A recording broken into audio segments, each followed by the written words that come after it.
Bom, vamos terminar agora a explicação do modelo atômico de Rutherford, né? Falar um pouquinho sobre a eletrosfera do átomo.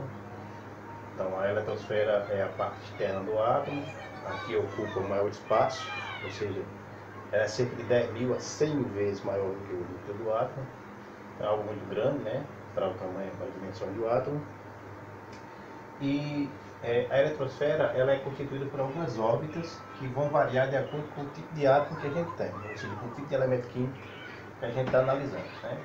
Então, essas órbitas ou pistas, né, estacionárias, nós chamamos de números quânticos principais, ou seja, são regiões do espaço determinadas por letras, definidas por letras, né, que variam K, L, M, N, O, P e Q. Então essas letras elas partem de uma órbita mais interna, como é o caso da letra K, para uma órbita mais externa, é o caso da letra Q.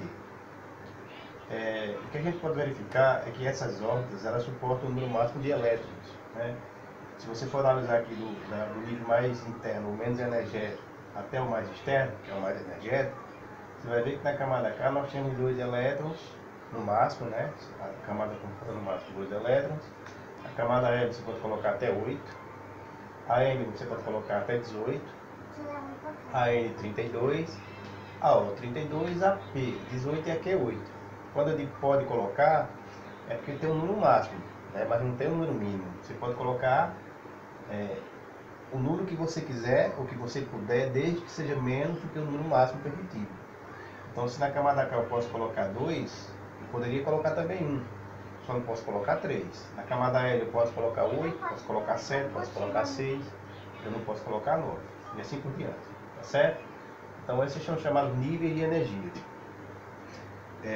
Esses níveis de energia, nós chamamos, como eu falei antes, de número quântico principal. Ele é representado pela letra M.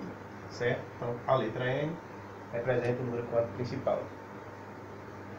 Existe na distribuição eletrônica dos átomos uma camada chamada camada de valência. E essa camada de valência ela é muito importante porque ela vai determinar as relações que esses átomos vão ter com outros átomos. Então, sempre que houver uma ligação química entre um átomo e outro, ou uma perca de elétron, um ganho de elétron, esse tipo de fenômeno vai acontecer sempre nessa camada de valência. Então, na camada de valência é onde vão acontecer as trocas de energia.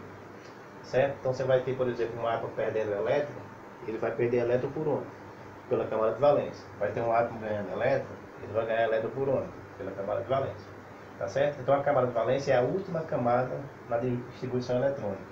Então, por exemplo, se você tem um átomo com 3 camadas, com a camada K, L e M, a camada de valência é a última que você fez, no caso, a camada M. Se você tem um átomo com 2 camadas, a camada K e a camada L, a última camada vai ser a camada L, que foi a última que você construiu na distribuição eletrônica, certo? Então a camada de valência vai ser aquela onde estão, onde você vai encontrar uma maior distância dela com o núcleo, em relação ao núcleo, tá certo? Então a camada mais distante do núcleo é chamada camada de valência.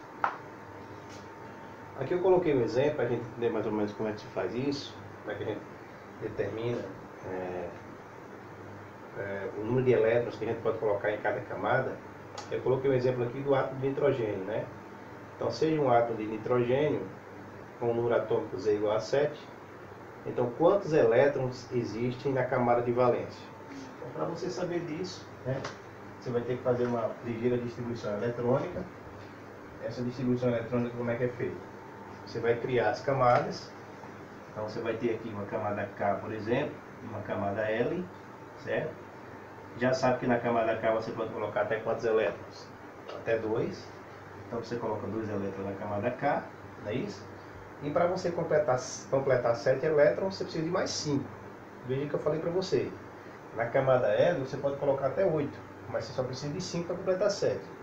Então você coloca mais 5 elétrons aqui na camada L, que vai ser a camada de valência. Portanto, na camada de valência, que é a última camada que você preencheu para o átomo de nitrogênio, você vai ter 5 elétrons lá localizados, tá certo?